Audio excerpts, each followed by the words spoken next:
তর্ক মূলত মূর্খদের সম্পদ, আর তর্কের সবচেয়ে বড় শক্তি উচ্চ কণ্ঠস্বর।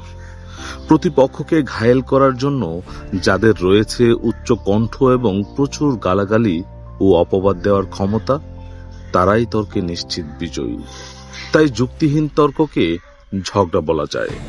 হুমায়ুন আহমেদ তার দেওয়াল উপন্যাসে বিষয়টি চমৎকারভাবে ব্যাখ্যা করেছেন।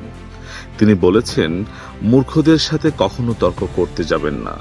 কারণ হলো, মূর্খরা তোমাকে তাদের পর্যায়ে নামিয়ে নিয়ে এসে তর্কে হারিয়ে দিবে।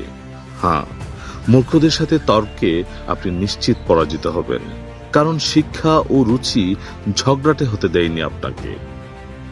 আপনার দ্বারা চিৎকার চেঁচামেচি করা সম্ভব না, গালাগালি তো নয়। সুতরাং তর্কে আপনি নিশ্চিত হারবেন, তবে চুক্তিতে নয়।